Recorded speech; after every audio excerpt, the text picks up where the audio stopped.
2024, and I want you guys to hold me accountable. I want you guys to be witness for this.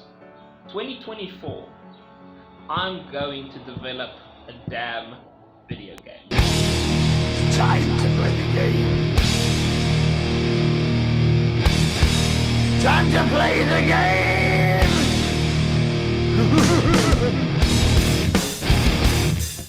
Hello everyone, and welcome again to another of the game making episodes. We're on episode 3 now, and yeah, it has been a while since the second one because now it's getting real, it's getting tough. We have had our first few challenges, but we got through them, we powered through them. I had to figure out a lot of things coming to that, but we'll get to that in just a second. But yeah, today the objective for this one was, last time I left off I had the complete map of the where you start, that's the town, and my goal or idea was for each building that you saw on the map, I wanted to allow the player to go into that building, which will load a new level, and inside of that level you'll be able to interact with a few stuff depending on what that building may be, and then might tie in with the other buildings and stuff like that. So the more things we add, the more interconnected and complex things become. But yeah, we're off to a good start. I chose, for my first one, I chose the store first, because that's going to implement quite a few systems and got me going. So yeah, our first one was the store. So let me quickly show you how it's currently looking. So this is our little store over here that's drawn here. And as you can see, there are currently 2 purchasable items. I think we're just going to keep it with the 2 purchasable items. Here's our player again. So he's not a persistent entity. You'll see here, you can make him persistent or not. Now, the reason I'm not making him persistent is because of a lot of things, like I'd rather just keep a new object around and stuff like that, because I have resources changing the whole time, and to make him persistent would make it a little bit challenging just to keep track of everything. So yeah, it's changing from room to room. We have a little storekeeper over here, and we have a means of exiting the store back into the world. So I'm going to give you a quick just little playtest so you can see. So we're going to load it up, but we're going to start again in the town. So you'll see, as you know, this is the one you're familiar with. You can still move around, do your thing as he's dancing like Elvis still. But now the difference is, while he can't enter any of these stores yet, he can go into the general store. So this was a pretty easy one to fix, how to allow him to move into the store. I basically added a collision event. So technically, when I click in here, you'll notice nothing is happening. But once he collides with the store, so he's in the region of the store, I wanted to have the idea of now it's allowing people to enter the room. So I'm going to tap now this button, and you'll notice now it has changed to this. And you might be noticing, where did that black bar go that was here at the bottom? Aha! So when you interact with our little storekeeper over here, you'll notice I did some dialogue, because I thought, when you're in a store and stuff like that, that's how they were in the West. They were people who obviously knew each other in the town and had a little bit of a discussion or something like that. So I thought it was cool to try a dialogue, but man, was that a difficult thing that I'll get into just now. But as you can see, if you click on the storekeeper, you can have a little bit of a conversation with him. If you click on the gun, now I do have a little bit of money. I have $100 just set for arbitrary reasons. But if you do purchase a gun, you'll notice he thanks you for the business, and you'll notice I am now holding a gun, which was the other challenge of this. I did have some other fail-safes, like if you try and purchase a gun again while you already have one, I don't really want to allow that because it means it's a waste. So he will notify that, and there's a variable checking it that you have currently a gun in your possession. You can still buy ammo though, as well, and you will revert back to that. Now, if I continually click the ammo, eventually I'm going to run out of money. And you'll see it's going to come up with other response once you don't have enough funds to purchase the ammo or something anymore. And then you can exit, and you'll notice he keeps the gun right there. So now let's take a look into that beautiful little code and all the challenges that came with it. Let's start first things first by our player. Now, I have mentioned that he's not a persistent object, as you can see. So his variables are continuously changing, but I am storing some of them somewhere. But the only real things I needed to add to him himself is, now that he can hold an item, whether that's now his gun or other things that I want to add in the future, there is now a variable called held item looking for this. Now, for the purpose of now, I'm only checking for the gun. So I'm having a global variable that checks if he has a gun or not. And if it's true, then the held item will be converted to be the gun.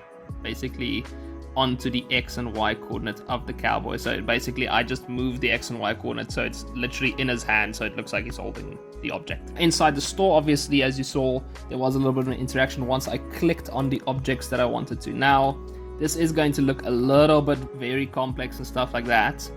But basically, the first things I needed to do was, obviously, to see the interaction of clicking, I needed to check if the cowboy existed. That was the first and foremost. I needed to check if has gun is false at this point, because this is now when he wants to acquire a gun. And I needed to check that his money was equal to or more than the price of his weapon. So now, if all of those conditions are true, our cowboy's held item, as I said, will be converted to a gun, and that means he can hold the gun, as you saw. The global for having a gun's condition goes to true, to keep that, to store that, and to say clicked gun is true. Now, clicked gun we'll get back to, but clicked gun was something very helpful for dialogue, and the money obviously has to get subtracted, so we have to keep track of that. Now, yeah, the globals, I've gone off a global route, which was, it's kind of inefficient. I think there are better ways of doing it, but given that I have limited interactions in stores and like the other buildings stuff like that, I think I can get away with globals. But I think in the long run, if there is a better solution, it's definitely better recommended to rather do something different. I think if like you can store some state on the cowboy himself, like variables on him or anything like that, that would be preferable rather than carrying on with globals. Because the problem I had also with globals is they don't carry over. I thought it was like programming where it's constant throughout your whole program, but this is not. Because we're loading rooms and stuff like that, the globals get reset. So I had to scramble a bit to kind of store the current state of the globals without it resetting, and I had to use this object controller, and all this object controller literally does for me is store all my lovely globals in the beginning, and because of that, their state is kept throughout the game, whatever it may be.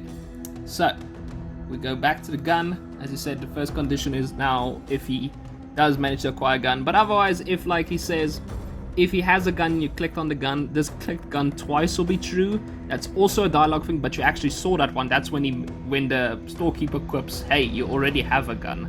This was literally a global to check for that, and then I used that in my dialogue code, which you'll see now, to like check for that specific condition so that specific dialogue can be triggered. Which is quite cool. It's a quite cool way. It's still inefficient. I think you can rather do a plugin like Chatterbox, or if you can do proper dialogue, like it would be preferable, but as I said, I can get away with this with the size of my program, so for now we roll. And obviously the last one I needed to check is if he's trying to buy the gun but he doesn't have enough money, which sets another global variable that says no money to true, and that's the other dialogue you saw where the storekeeper mentioned, hey, you need money to buy stuff. So yeah, and I needed to set these to false, just to mention that he isn't clicking on a specific item anymore that's not the gun. So the storekeeper, the ammo, or the ammo no gun, which is another one I'll get back to. Now, ammo is pretty much the same, really. It's the same sort of concept. He's checking if the cowboy exists, he's checking if his gun is false, and if there's enough money. Now, as I said, this was, if you click ammo but without getting a gun, there's a different dialogue. I didn't actually show that one. And obviously your money subtracts, but you can also just click the ammo if you already have a weapon, and your money also subtracts. And obviously if you don't have enough money, no money also becomes true, setting a false of the other things that were not clicked. Storekeeper, same thing really. Oh, but for his one it's much simpler because he only has one set condition, so the rest of them that he didn't click gets set to false, but the one he did click gets set to true. Now, the most challenging part of this, because dialogue. Now, I thought dialogue would be straightforward because I would just like put a text box in, write the dialogue I want. The dialogue I can clear the dialogue and then write new things. Bada bing, bada boom, Bob's your uncle. Very easy. Not that easy, unfortunately. So there is an event in GameMaker called the draw event. Now, the draw event literally draws something onto your screen that you want. In this case, as you saw, it was kind of like that dialogue black box at the bottom you saw, as well as the text I wanted to. But the problem being is that I can't have else statements because otherwise, or else if statements, because otherwise the dialogue would disappear inexplicably and nothing would happen. So I had to keep checking these globals for if, and that's why as you saw, I had to set all the other globals of the items you did not click on to false to make sure it doesn't just go into each if statement over here and just prints out every single piece of dialogue for no reason. But, so as I said, if you click on the storekeeper, you saw he said, welcome partner, have a gander at my wares. If you clicked on the gun or on the ammo, so if you purchased either or, it would say thanks for the business. If you clicked on the gun but you've already have one, he equips that you already have a gun, which you saw. If you clicked on the ammo but you didn't have a gun yet, he will equip, do you have a gun to use that ammo with? I sell some too. Kind of, like just to say, oh, I'm a storekeeper, I might make some more business. And obviously the one you saw, if you clicked on either the ammo or the gun but you do not have enough funds, he will say he needs to run a business, come back with some money.